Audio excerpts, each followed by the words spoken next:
Segunda carta de Paulo aos Tessalônicos, capítulo 2. Vamos ler do versículo 1 ao 4. Glória a Deus. Irmãos, no que diz respeito à vinda de nosso Senhor Jesus Cristo e a nossa reunião com Ele, nós vos exortamos a que não vos demovais da vossa mente com facilidade, nem vos perturbeis, quer por espírito, quer por palavra, quer por epístola, como se procedesse de nós, supondo tenha chegado o dia do Senhor. Ninguém de nenhum modo vos engane, porque isto não acontecerá sem que primeiro venha a apostasia e seja revelado o homem da iniquidade, o filho da perdição, o qual se opõe e se levanta contra tudo o que se chama Deus, ou é objeto de culto, a ponto de assentar-se no santuário de Deus, assentando-se como se fosse o próprio Deus. Louvado seja Deus. Permita-me fazer umas leituras para nós fazermos uma construção de um pensamento. Eu quero compartilhar um texto com vocês que está em Deuteronômios, capítulo 32. Deuteronômios, capítulo 32. Eu estarei lendo do versículo 8 ao 12. Quando o Altíssimo distribuía as heranças às nações, quando separava os filhos dos homens uns dos outros, fixou os limites dos povos segundo o número dos filhos de Israel, porque a porção do Senhor é o seu povo, Jacó é a parte da sua herança. Achou-o numa terra deserta e num ermo solitário, povoado de uivos. Rodeou e cuidou dele, guardou-o como a menina dos seus olhos. Como a águia desperta a sua ninhada e voeja sobre os seus filhotes, estende as asas e toma-os, os leva sobre elas, assim só o Senhor o guiou, e não havia com ele Deus estranho.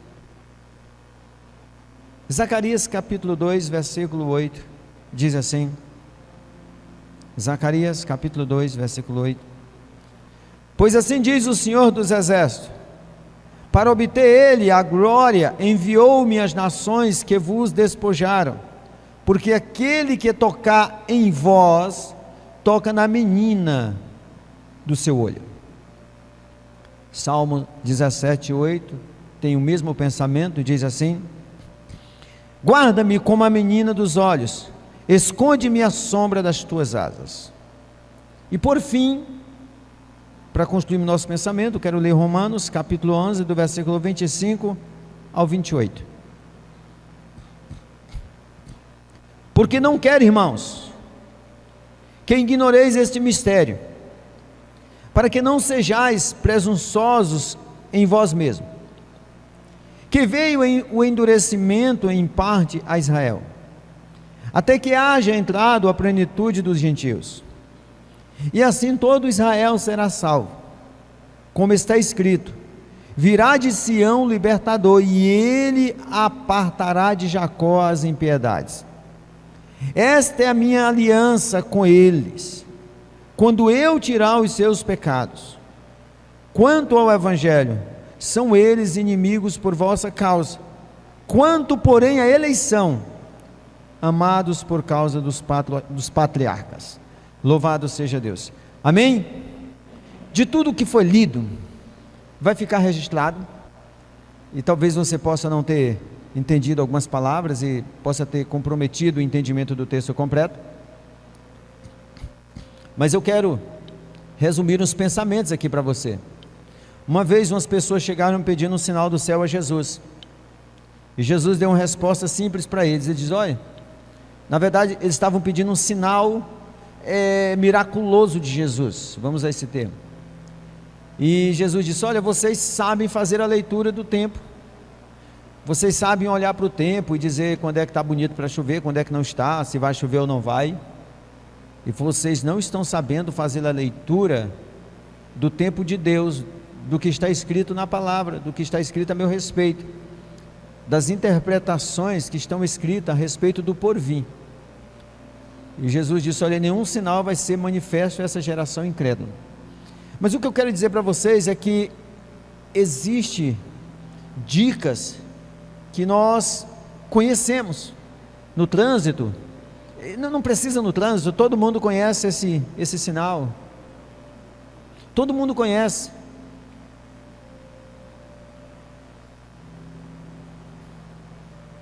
São sinais universais que todo mundo conhece, e eu quero que você tenha essa dica universal, sem muito detalhe de interpretações dos fins dos tempos.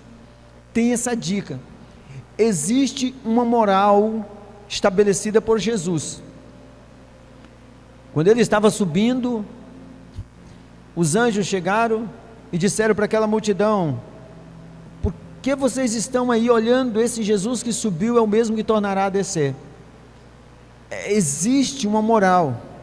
Jesus virá uma hora ou outra. No livro de Pedro, segunda carta de Pedro, no capítulo 9, ele tem um ponto que ele diz: olha, por mais que muitos tenham por tardio. No versículo 9 do capítulo 3, versículo 9 do capítulo 3, ele diz: por mais que muitos tenham por tardio. Pode ter outra linguagem sinônima, mas essa é a interpretação. No versículo 10 ele diz: porém, ele virá como um ladrão, de uma forma inesperada. Então nós fizemos uma leitura em Tessalônico, que diz que tem uma dica tremenda. Antes deste movimento todo que nós conversamos, o filho da perdição vai fazer uma tentativa de invadir a cidade santa, e de colocar seu trono, e de querer se parecer como Deus. Há muito tempo, de 2000 para lá, havia especulação sobre esse filho da perdição. Não se especula mais, mas porque são muitas as hipóteses, e hoje tudo que se fala se tornou preconceito, se tornou crime. Então não falamos mais ao público, mas são muitas as interpretações dos filhos da perdição, de pessoas que querem a destruição da cidade santa, do Estado de Israel. E aqui tem um texto bíblico que diz que por mais que ele tenha feito o que fez, não sei como, Deus o restaurará. De tudo que eu estou falando para você, do mínimo que você possa estar entendendo, eu quero que você entenda algo.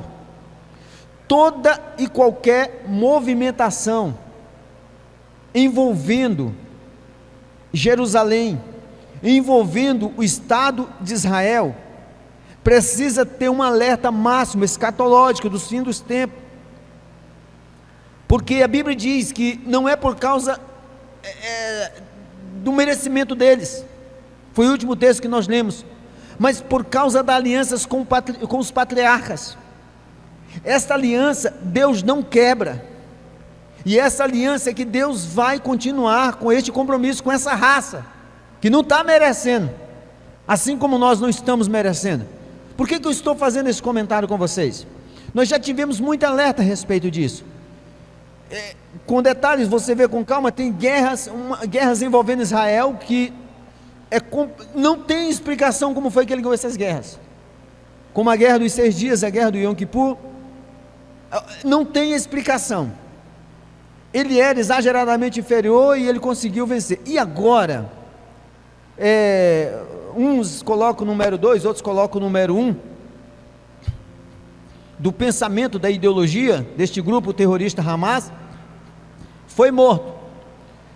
foi morto dentro de um território altamente protegido, que é o território iraniano, um inimigo declarado de Israel, e o Irã já declarou que vai fazer um ataque direto ao Estado de Israel. Esse sinal, existe uma possibilidade enorme de um desencadeamento de uma guerra em uma larga proporção, seja lá qual for.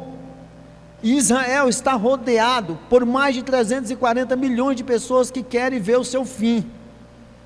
Bom, o que eu estou falando aqui é técnico, mas o que eu quero dizer é que tem a ver com Israel. Então o que eu quero dizer para vocês é que qualquer movimento envolvendo o Estado de Israel precisa ser um toque universal que nós precisamos entender. Existe uma promessa da vinda do Senhor, e a Bíblia diz que antes de determinadas situações haverá este movimento do filho da perdição. Há esse movimento, não tem como nós descrevermos, porque é escatológico, é futuro, e nós não somos necromante nem cartomante, nós somos pessoas dirigidas pelo Espírito Santo, nós não somos adivinhos.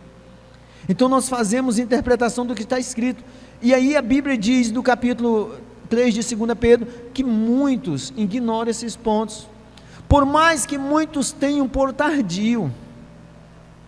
Aí ele diz, olha, funciona dessa forma, a vinda dele é como um ladrão, acabou. E aí vocês conhecem como é que funciona. Não existe data marcada para a pessoa roubar, assaltar, senão ficaria fácil para nós evitarmos. Não existe. Por isso que em muitas das ocasiões nós não conseguimos evitar, porque nós não temos esta dica dada. Ele diz que assim é a vinda do Senhor. Então o que ele disse foi vigiai, porque antes que tudo isso aconteça, ele dá alguns detalhes. Eu quero dar um detalhe bem definido aqui para você. Então, eu vou deixar para me preparar, caso dessa vez passe Israel, então eu vou relaxar e só vou me preparar, me ajeitar, me comportar, quando eu perceber que Israel está novamente no conflito. Olha, você sabe que existe um risco iminente em nós, os seres humanos, de não fazer parte mais deste planeta. Eu e você estamos sujeitos a uma série de fatores envolvendo o ser humano, que envolve a nossa vida, o risco de perder a nossa vida, desde um acidente até o que nós vimos no dia a dia. Então quem quiser correr o risco de relaxar a sua salvação e deixar para ajeitar as coisas quando você não tiver mais energia para a vida, ou então quando estiver acontecendo alguma coisa lá em Israel, bom, é uma decisão sua, são os riscos, mas o correto é nós estarmos prontos para essas eventualidades, ou para a vinda de Jesus, ou para qualquer situação que aconteça trágica conosco. Estamos em Cristo Jesus. Esse é o padrão. Esse deve ser o padrão daqueles que são responsáveis pela sua alma, por aqueles que querem ir para o céu. Vocês sabem do que eu estou falando. Existe risco iminente, não existe idade para morrermos. Provérbio antigo que eu e você conhecemos: para morrer basta estar vivo. E é o que eu e você estamos aqui vivos, glória a Deus. Por isso eu preciso estar pronto para determinadas eventualidades no que se diz respeito à minha alma, porque eu quero a vida eterna em Cristo Jesus. Essa deve ser a sua prontidão. Então o que eu li aqui para vocês de todos esses versículos é dizer para vocês que existe uma promessa de Deus envolvendo Israel, promessa de resgate, e existe uma dica de que está perto a vinda de Jesus, quando as pessoas estiverem com a intenção de destruir Israel, em intenção visível, e é o que está prestes a acontecer a qualquer momento. Talvez ainda essa semana haverá um ataque massivo em Israel. Algumas defesas, como os Estados Unidos e os aliados, estão de prontidão para tentar neutralizar essas ameaças, porque ele sabe que Israel revida na mesma moeda, para que não haja uma larga proporção. Isso é um ponto racional, mas no nosso caso, que vivemos pela fé, nós devemos estar atentos a tudo que está acontecendo, e eu não posso ficar aqui para ver o que vai acontecer, relaxando a minha fé, porque pode ser esse o sinal, esse último episódio, que representa a dica da vinda de Jesus. Pode ser que não, eu não vou correr esse risco, porque está tratando-se da minha alma. Eu aconselho você a não correr esse risco, porque está tratando-se da sua alma. Amém? É isso que eu quero que você entenda. Uma dica universal: mexeram com Israel, fique atento. Não mexeram, eu também vou ficar atento, porque eu sou humano e pode acontecer uma série de fatores comigo como seres humanos. Que Deus abençoe a cada um. Louvado seja Deus. Glória a Jesus.